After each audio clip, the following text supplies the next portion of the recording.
May ilaw ka ba? Ito po ang title ng ating Bible study sa gabing ito. Kukunin natin ito sa Gospel of 1, chapter 8, verse 12 to 30. Pag sinabing may ilaw ka ba, ang gusto lang sabihin dito ay, nasa sa atin ba si Jesus? Nasa sa atin ba ang salita ni Jesus? Itong salita na ito ay galing sa Ama na dinala ni Jesus. Simulan na natin. Muling nagsalita si Jesus sa mga tao. Sinabi niya, "Ako ang ilaw ng sanlibutan. Ang sumusunod sa akin ay magkakaroon ng ilaw sa kanyang buhay at di nalalakad sa kadiliman." So maliwanag, sinasabi ni Jesus, siya ang ilaw. Ang sumusunod sa kanya, ano ibig sabihin? Ang salita niya na dinala niya galing sa Ama ay dapat natin pakinggan para mawala tayo sa kadiliman. Sinabi sa kanya ng mga Pariseyo, ikaw lang ang nagpapatotoo tungkol sa iyong sarili. Walang katotohanan ang ganyang patotoo. Tignan mo, kontra naman itong mga Pariseyo na to. Sumagot si Jesus, kung nagpapatotoo man ako tungkol sa aking sarili, totoo ang aking sinasabi sapagkat alam ko kung saan ako nanggaling at kung saan ako pupunta. Ngunit hindi ninyo alam ang aking pinanggalingan at ang aking pupuntahan. Humahatol kayo ayon sa mga pamantayan ng tao. Ngunit hindi ako humahatol kanino man. At humahatol man ako, tama ang aking paghatol, sapagkat hindi ako nag-iisa sa aking paghatol, kundi kasama ko ang Ama na nagsugo sa akin. Nasusulat sa inyong kautusan na dapat tanggapin ang patotoo ng dalawang saksi. Nagpatotoo ako tungkol sa aking sarili at nagpapatotoo rin ang Ama na nagsugo sa akin. So, ang gusto lang sabihin ni Jesus dito ay dalawa sila. Si Jesus at ang kanyang Ama. Kasama niya sa pagpapatotoo. Pagsabi niya ng mga salita ng kanyang Ama. Siya ay tinanong nila, nasaan ang iyong Ama? Sumagot si Jesus, hindi ninyo ako kilala at hindi rin ninyo kilala ang aking Ama. Kung kilala ninyo ako, kilala rin ninyo siya. Ito'y sinabi ni Jesus nang siya ay nagtuturo sa templo sa may lalagyan ng mga alay. Ngunit walang nangahas na humuli sa kanya sapagkat hindi pa dumating ang kanyang takdang oras. Muling sinabi ni Jesus sa kanila, ako'y aalis at hahanapin ninyo ako, ngunit hindi kayo makakapunta sa pupuntahan ko. Mamamatay kayo sa inyong mga kasalanan. Nag-usap-usap ang mga Hudyo. Magpapakamatay kaya siya, kaya niya sinabing, hindi kayo makakapunta sa pupuntahan ko? Kaya't sinabi ni Jesus, kayo'y mula dito sa ibaba, dito sa lupa. Parang ganon ang sinasabi ni Jesus. Ako'y mula sa itaas, ako'y mula sa langit. Kayo'y taga sanlibutan ito, ngunit ako'y hindi. Sinabi ko sa inyong mamamatay kayo sa inyong mga kasalanan. Kung hindi kayo maniniwalang ako nga, mamamatay kayo sa inyong mga kasalanan. Tanong nila, sino ka nga bang talaga?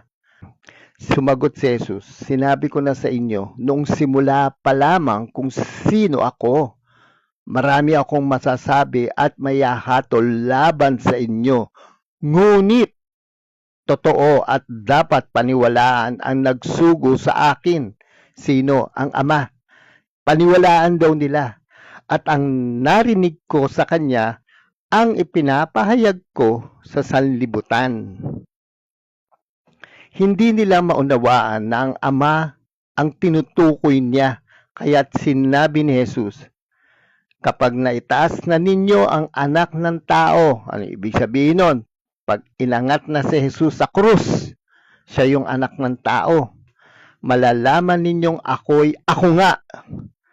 Wala akong ginawa batay sa sarili kong kapangyarihan.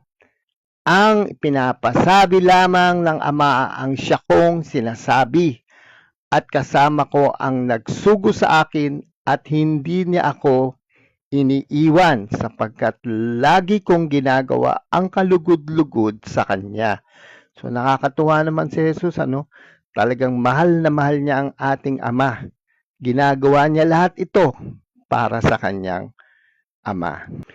Maraming nakarinig nito ang naniwala sa Kanya. Ito na po, tapos na po ang ating Bible study at puntahan natin ang message. Ano ang matututunan natin dito? O anong message na makukuha natin sa kwentong ito? Sinabi ni Jesus na siya ang ilaw at walang kadiliman ang buhay ng sino man na sumusunod sa Kanya. Kasama ni Jesus ang Ama sa paghatid ng Kanyang salita sa mundo. Ultimo sa Kanyang paghatol, ang hindi maniniwala sa Kanya ay mamamatay sa Kanyang kasalanan. Ouch! Yan pala ang gusto sabihin sa kwentong ito. Application, simula nang matutunan ko ng makinig at sumunod sa katuruan ng aking Ama na hinatid ni Jesus, ako rin ay isang ilaw na sa mundong madilim. Bakit? Di po ba pagka nasa atin si Jesus, walang kadiliman sa ating mga desisyon sa buhay. Walang kadiliman sa ating mga ginagawa sa buhay. Walang kademonyohan. Puro kabutihan. Lahat ng ginagawa natin is to please our Father God.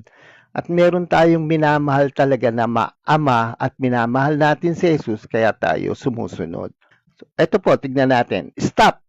Huminto na ba tayo sa mga gawain nating hindi kalugod-lugod sa Ama? Anong ibig sabihin? Stop sinning. Hindi kalugod-lugod sa Ama yan. Kaya kung nasa atin ang ilaw, stop sinning. Look!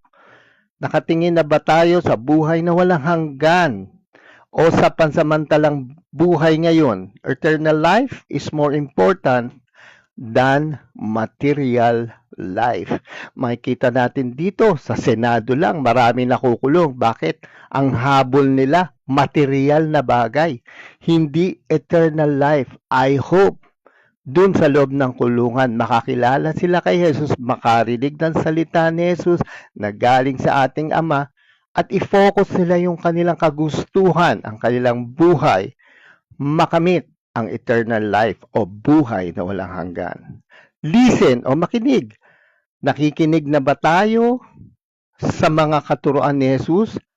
Attending a Bible study that talks about the teachings of Jesus and personal reading of the gospel is our guide. Panghuli, karakter ni Jesus dito sa istorya, makikita natin nagbibigay liwanag sa ating buhay. Yan si Jesus. Pangalawa, matapang na magturo ng salita ng Ama kahit bawal sa templo. Nako, talaga nga naman, tapang ni Jesus. Lagot siya sa mga teachers of the law, mga priests, Pharisees, kontra ng kontra. Hindi pwede magturo ka rito ng ganyan. Kaya yun, talagang itataas sa bandang uli si Jesus, ipapako sa krus. At number 3, alam niya kung sino lamang ang maliligtas. Mahal natin ang ating Ama. We want to please our Father. And also Jesus. Isipin nyo sa pinaghirapan niyang dalhin ang salita ng Ama para sa atin, para masunod natin, para mawala tayo sa kadiliman. Magpapaalam na po ako, naway magliwanag ang ating buhay sa hinatid ni Jesus na mga katuruan ng Ama at maging ilaw tayo sa mga tao na nangangailangan ng liwanag. Maraming salamat po. May ilaw ka ba?